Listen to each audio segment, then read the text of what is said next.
Hello YouTube, Sam here from youtube.com/onlivegamer for the New Boston, and in this tutorial we're going to be looking at arrays.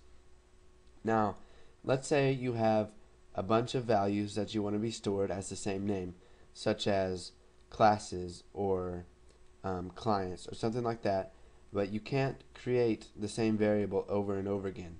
So what you can do is create an array which has one name, but it can hold a bunch of different values. So let's go ahead and create a little demo project to take a look and see how arrays work.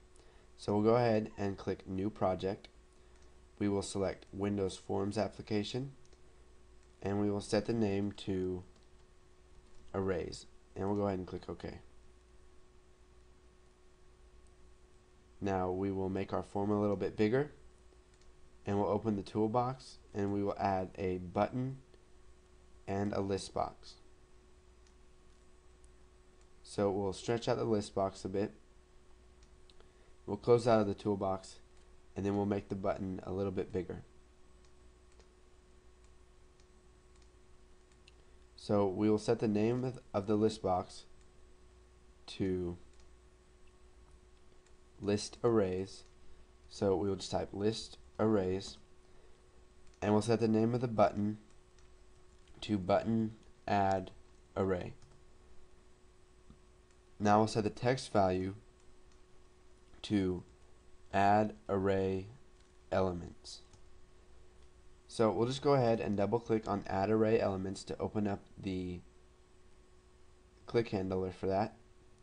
So now what we need to do is come down here and create a sub that will clear the list. So private sub clear list. Now inside of this we'll type list arrays.items.clear.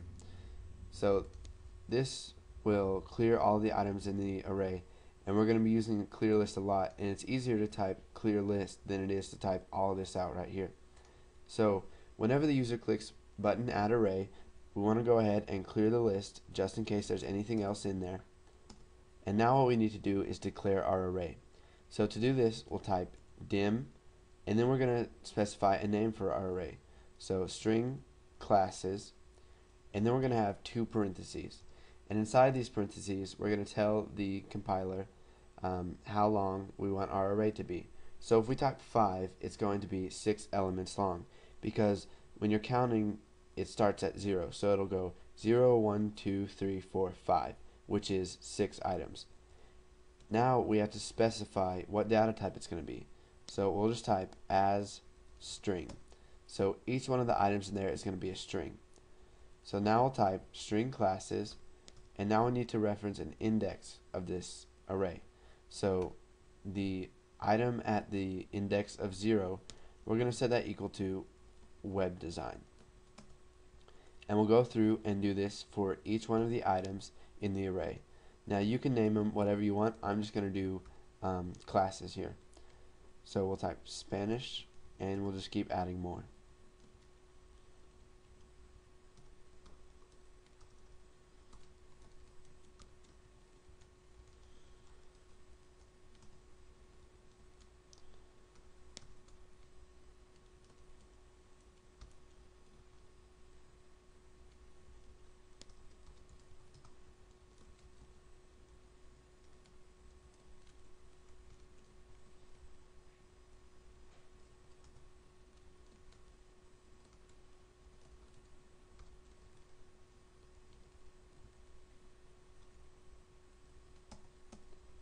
Okay, so now that we've set a value for each one of the items in our array, starting at 0 going through 5, we're going to go ahead and use a for loop to add all those items to our list. So we're going to go ahead and start off by typing for num1, or let's just do num, as integer. Now you do not have to use as integer because integer is the default for the for loop, but I'm just going to go ahead and do it anyway. So for num1 as integer, we're going to set it equal to 0 because the starting point is going to be 0, and then we're going to do 2. So let's say that we don't know the length of this array. So what we can do to get around not knowing the length, we can just do string classes dot length, and this is going to get the length of it. Now we have one problem here. It goes from 0 and then the length of string classes is actually going to be 6 because there's 6 items in here.